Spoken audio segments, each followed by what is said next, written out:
Hey guys, Bryan here from Liquid Concepts. So today we're going to talk a little bit about painting and why it's going to be relevant in the Hydrographics. And so if you don't know what Hydrographics is, we have a whole video on that, so definitely check the link below in the description. But essentially, Hydrographics has to be painted before it is dipped. And so we thought we'd shoot a quick video on the reason why and also show you the reasoning why it needs to be painted. So the biggest thing is that with Hydrographics, it doesn't matter if you have the exact base coat that you need, but if it's not painted the correct paint, then it's not going to stick and it's not going to work. So definitely want to make sure that you have, of course, prepped it out properly, made sure that you've applied the correct primer, the correct paint, and then of course you can dip to it. But if you do not do those and you're trying to just use the coating that's already on it or the color that's already there, it's not going to work, it's not going to happen, and it's going to look exactly like what we're about to show you here in just a little bit. So what we've got here is we've got a couple of different things. Of course, we have a magazine that's already been coated in the correct color that we need for this base color or for the film.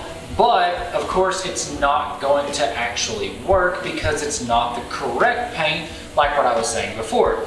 And then of course we also have a speed shape that is actually correctly painted in the same black, but yet this one is actually going to stick, this one is not, it's just literally going to fall right off. So let's go ahead and show you guys what's going to happen, and that way you'll know for sure on why you need to go ahead and make sure that you use the correct Hydrographics paint for the hydrographic job and not just use anything that you can find that's the right color and then try to dip it. So what we've got right here is we have our CF51. This is our silver and clear carbon fiber.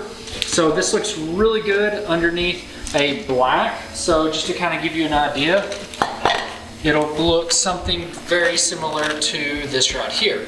And so with this one being the silver, the black is going to be the base coat on it. So what we'll do is we will go ahead, set this up, set that like that, and we'll just cut ourselves a nice little square to go ahead and do both of these at the exact same time.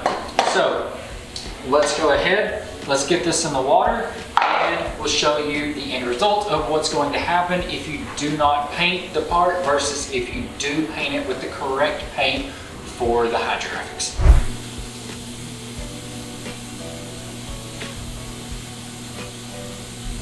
So we've got the film in the water, everything's ready to go. Now one thing is, of course, whenever I'm dipping these objects, this is not exactly how we would dip it for a professional result. The main thing is so that way you can see exactly how it's going to be dipped. So again, with the magazine, we would probably be doing this in actually 2 dips instead of just the one that we're just going to be going down with.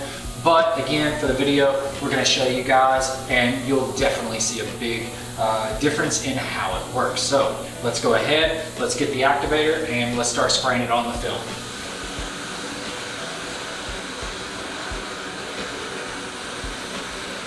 So again, we've got both of our parts, both of them are black, one of them is going to stick, one of them is not. Let's see which one it is.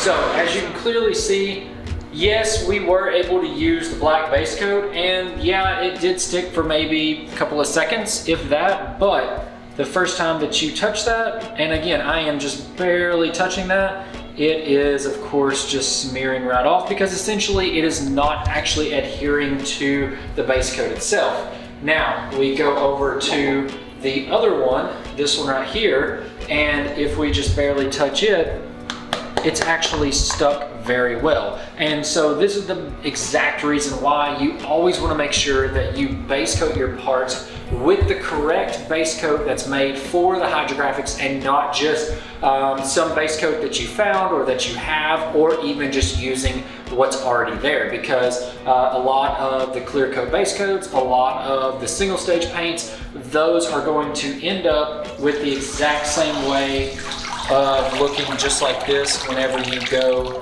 and you dip it, and of course then you're not going to get the results that you want. So definitely make sure that you go through, you do the right prep, you do the right paint, and then that way you're going to get very good results at the end of the day. So hopefully this has definitely helped you guys out. Of course, if you have any questions or comments, then definitely leave them below. We'd love to hear from you on anything Hydrographics related, as well as, of course, let me know your thoughts on if you've had anything differently, or if pretty much you've used any of the other paints and what your thoughts are on them. Inevitably, there is hundreds of paints out there that will work, and there is thousands of paints that will not work. And so by having the correct paint that is needed for the Hydrographics, it makes your world so much easier and so much better at the end of the day, as well as it gives your customer a better quality finish at the end of the day as well. If you haven't already, definitely hit the subscribe button. We'd love to have you subscribe to our weekly tips and tricks on anything Hydrographics related, as well as if you're curious, you can always go to the shop tab on the website, liquidconcepts.com, and we have all of the paints as well as all of the other items that you would need